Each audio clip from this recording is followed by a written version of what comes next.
La gioia e l'amore sono le ali per le più grandi imprese. Lo diceva Goethe, ma è una delle sue frasi preferite. Ama fare lunghe passeggiate in montagna con i suoi due figli. Pratica snowboarding e beach tennis. È appassionato di cucina, di storia e tradizioni popolari. E sempre in tema di tradizioni, ci racconta come si può portare innovazione nelle imprese familiari con una lunga storia alle spalle. Alfredo De Massis, professore di imprenditorialità e family business, Libera Università di Bolzano e IMD.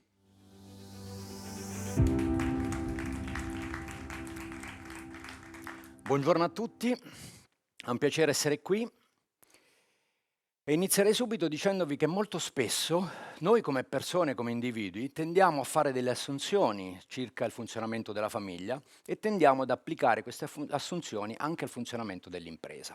E questo è uno dei motivi per cui molto spesso, appunto, nell'immaginario collettivo le imprese familiari tendono ad essere stigmatizzate e ad essere rappresentate come una tipologia di impresa conservativa, path dependent, ossia molto ancorata al proprio percorso, alla propria storia, al proprio passato, che ne rimane quasi intrappolata e fa fatica ad uscire dal proprio passato, riluttante ad innovare e fortemente appunto legate e ancorate alla loro tradizione.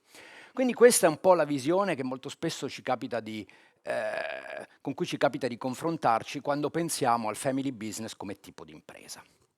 Tuttavia, quali sono i fatti? Qual è la realtà? Sappiamo che questo tipo di impresa, che rappresenta molto di voi, è una forma di impresa dominante in qualsiasi economia del mondo. Qui ho riportato qualche numero, sappiamo che in Europa quasi l'85% delle imprese è un family business, in Italia siamo addirittura intorno al 93-94%. Sappiamo che anche negli Stati Uniti, ma in generale in qualsiasi economia del mondo, una percentuale tra il 60 e il 70% a livello globale di imprese è un'impresa familiare. E questo vale anche quando andiamo a considerare, ad esempio, le imprese del Fortune 500, quindi le imprese, diciamo, più grandi da un punto di vista di fatturato. Nello stesso tempo sappiamo, grazie alla ricerca scientifica e anche alla pratica aziendale, che non è possibile mantenere un vantaggio competitivo di lungo termine senza innovazione. Dunque non può essere vero che le imprese familiari facciano fatica ad innovare e questo è il motivo per cui troviamo appunto una serie di esempi di campioni di innovazione, e qui ho riportato semplicemente a titolo esemplificativo qualche logo. Faber-Castell del Mittelstand tedesco, una delle imprese, quindi di questa categoria di imprese che contraddistingue la Germania, che rappresentano dei campioni nascosti che si contraddistinguono per le capacità innovative a livello complessivo. Beretta, 16ª generazione, che abbiamo recentemente intervistato in un progetto. Loacker e Thun, per citare ad esempio delle imprese diciamo più vicine al territorio in cui vivo. In generale, quindi, diciamo, i fatti sono che le imprese familiari o family business, essendo dominanti e onnipresenti nelle varie economie, devono, gioco forza, per forza innovare. Dunque le imprese familiari non innovano. Quando, diciamo, diversi anni fa ho iniziato a lavorare nella mia attività scientifica, ma anche in quella pratica come educatore e consulente sul tema della gestione dell'innovazione delle imprese familiari, uno dei grandi elementi che è emerso è che questo ovviamente non è vero, è solamente mitologia greca, ma ciò che è vero è che le decisioni di innovazione vengono prese in modo diverso. Le logiche secondo cui vengono prese decisioni di innovazione in un'impresa familiare sono differenti. E come sono differenti dunque? Mi piacerebbe raccontarvelo iniziando dal descrivervi due vignette che rappresentano due tipiche situazioni nelle quali spesso mi capita di imbattermi quando discuto di innovazione con famiglie imprenditoriali. Qui vedete sulla sinistra il padre famiglia, il leader senior dell'impresa familiare che ha investito in una sofisticata tecnologia e poi dice: nonostante gli investimenti in innovazione non stiamo risparmiando alcun denaro. Io adesso devo supportare finanziariamente i miei familiari che sono stati sostituiti dai computer. Che è una cosa tipica, no? In un'impresa familiare, differentemente da un'impresa non familiare, esiste una cosa che noi accademici spesso chiamiamo altruismo familiare, che è un tipo di altruismo che è per ragioni pratiche diretto nei confronti di coloro che sono legati a noi da legami di sangue e non nei confronti di altri, che ci impedisce di licenziare il familiare e molto spesso ci rende molto difficile anche riallocarlo nel momento in cui questi non è felice. E qui troviamo ancora un'altra tipica situazione, vedete ancora una volta il figlio ed il padre, quindi potenziale successore o nuovo leader e leader della generazione senior, ed il padre e il figlio che si rivolge al padre e gli dice: ehi papà, perché sei così preoccupato? Sto soltanto andando a trasformare la nostra azienda innovandola a 360 gradi. E vedete insomma che dall'espressione del papà, il papà non è proprio entusiasta di questa trasformazione, che ancora una volta è una tipica situazione in cui da un lato vi è una generazione, la new generation, la next generation, che è la generazione di coloro che molto spesso entrano nell'impresa familiare sperando di portare del cambiamento, dell'innovazione, e molto spesso anche per ragioni demografiche, sono coloro che sono abituati appunto ad usare i social media, a viaggiare molto, quindi vogliono entrare a portare un cambiamento. Dall'altro lato vi è una generazione, quella senior, che invece vuole giustamente talvolta proteggere, o comunque spaventato, vuole proteggere e preservare quello che è stato costruito fino ad ora, e si creano delle tensioni intergenerazionali che creano dei dilemmi durante i processi di innovazione e che giustamente devono essere affrontate. Dunque, uno degli aspetti, diciamo, che emergono da alcuni dei miei studi è quello che io chiamo il paradosso dell'innovazione nel family business, nel senso che alcuni miei studi e ricerche mettono in luce che il family business come tipo di impresa, per una serie di ragioni, si caratterizza per una elevata abilità della famiglia nell'innovare. Perché? Perché la famiglia ha il potere molto spesso per innovare, il potere, le azioni sono concentrate nelle mani della famiglia, quando vuole fare qualcosa può davvero, ha la forza molto spesso per farlo, perché nella famiglia si parla lo stesso linguaggio, le persone si capiscono molto spesso immediatamente, perché, come diciamo talvolta noi studiosi, esistono dei livelli di capitale sociale, quindi questo capitale è legato alle relazioni distintive che permettono, diciamo, rappresentano un vantaggio quando parliamo della volontà, dell'abilità della famiglia di innovare, ma quando invece guardiamo alla volontà della famiglia di innovare, molto spesso l'innovazione viene vista come un qualcosa che spaventa. Perché l'innovazione significa per definizione investire in qualcosa di incerto che darà dei payoff, diciamo, potenziali nel lungo termine, e perché all'interno di un'impresa familiare esistono degli obiettivi che sono obiettivi di natura familiare e non economica, che coesistono con gli obiettivi non familiari e che creano questo problema. E quindi si crea un paradosso, perché paradossalmente sarebbero il tipo di impresa più abile nell'innovare, ma meno willing, meno intenti a farlo, e questo chiaramente molto spesso le ingessa.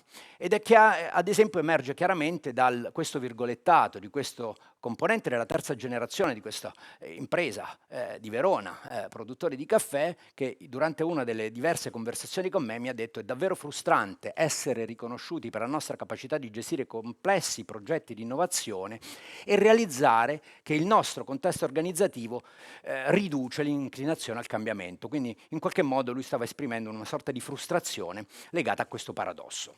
Dunque, per supportare un'impresa familiare nel liberare il proprio potenziale innovativo, diventa importante andare a gestire o a risolvere questo paradosso. Ed uno dei modi attraverso i quali questo può essere fatto è attraverso quello che io ed altri colleghi chiamiamo l'innovazione guidata dalla famiglia, o family driven innovation. Provo a raccontarvi come funziona questo nuovo paradigma, diciamo questo nuovo modo di lavorare sull'innovazione all'interno di un family business. Dunque, bisogna partire da due considerazioni molto semplici. Da un lato sappiamo che le imprese familiari sono eterogenee, perché le famiglie imprenditoriali sono diverse, ed esistono tre semplici domande in termini di dove, in termini di come e in termini di cosa, che possono permettere di capire esattamente che tipo di impresa familiare si sta considerando. Quindi le imprese familiari differiscono per la loro family willingness, per la loro volontà familiare, per dove vogliamo andare. Quindi qual è la direzione? Ci sono famiglie che hanno una direzione più orientata ad aspetti appunto centrati attorno al sistema famiglia, altre famiglie che sono invece più orientate al business, famiglie più ambiziose, famiglie meno ambiziose.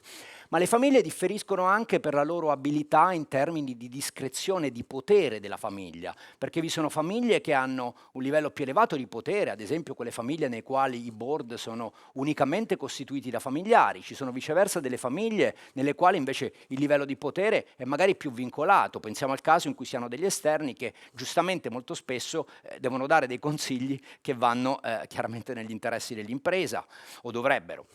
E poi le famiglie differiscono anche in termini di cosa serve per andare in una determinata direzione, nel senso che le risorse a disposizione di una famiglia imprenditoriale variano in funzione della famiglia. Ed è chiaro che è necessario avere una coerenza tra questi aspetti, perché se io sono una famiglia con determinati obiettivi familiari molto ambiziosi, ma ad esempio non ho il potere per poter perseguire questi obiettivi, questo mi crea dei problemi. Nello stesso tempo, se io ho il potere e la volontà, ma non dispongo delle risorse, ancora una volta resto bloccato.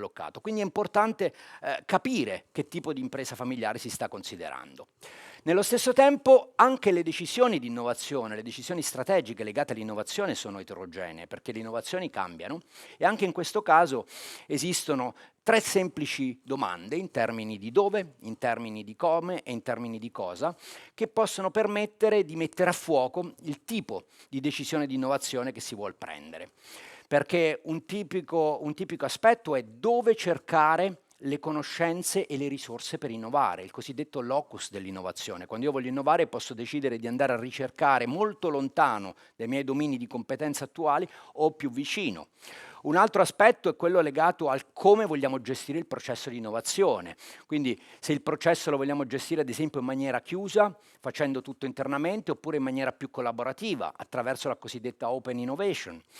Ed infine anche il tipo di innovazione, ovviamente cosa vogliamo innovare varia da famiglia a famiglia, da progetto di innovazione a progetto di innovazione. Possiamo innovare prodotti, servizi, business model, processi, possiamo decidere di mettere a punto progetti più ambiziosi di innovazione radicale, progetti di innovazione incrementale e anche in questo caso è importante avere una coerenza tra questi aspetti, perché è chiaro che se io ad esempio voglio realizzare un'innovazione radicale, ma non sono disposto a ricercare molto lontano dal mio attuale dominio di competenze o magari non sono disposto a collaborare con altri attori, faccio più fatica se non dispongo internamente le competenze necessarie. Ecco, che cos'è quindi l'innovazione guidata dalla famiglia?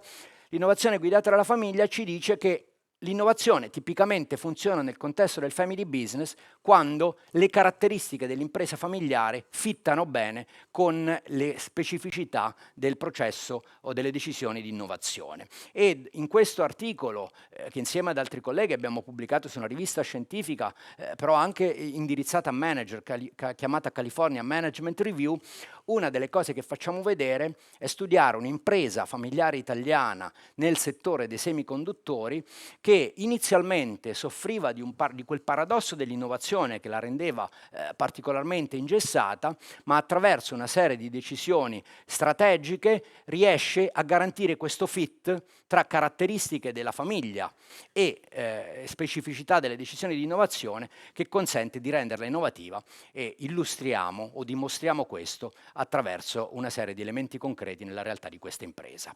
Dunque, per concludere, cosa vi lascio?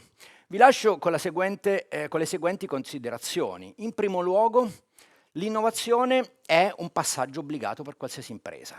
Anche in un'impresa familiare dove vi è un grande rispetto del passato, della storia e della tradizione, non si può ignorare l'innovazione. Tuttavia, quello che ormai anni di ricerca scientifica, ma anche anni di esperienza pratica, mettono ineluttabilmente in luce è che se andiamo ad applicare nel contesto di un'impresa familiare le best practice che leggiamo in un generico manuale di innovazione, non solo queste non funzionano, ma molto spesso queste creano più danni che soluzioni. Dunque le best practice per gestire l'innovazione vanno riadattate, vanno aggiustate, modificate e questo significa che far funzionare l'innovazione all'interno di un'impresa familiare significa avere una conoscenza molto approfondita anche del sistema famiglia e lavorare, se vi ricordate il paradosso, molto anche sulla volontà della famiglia. Grazie.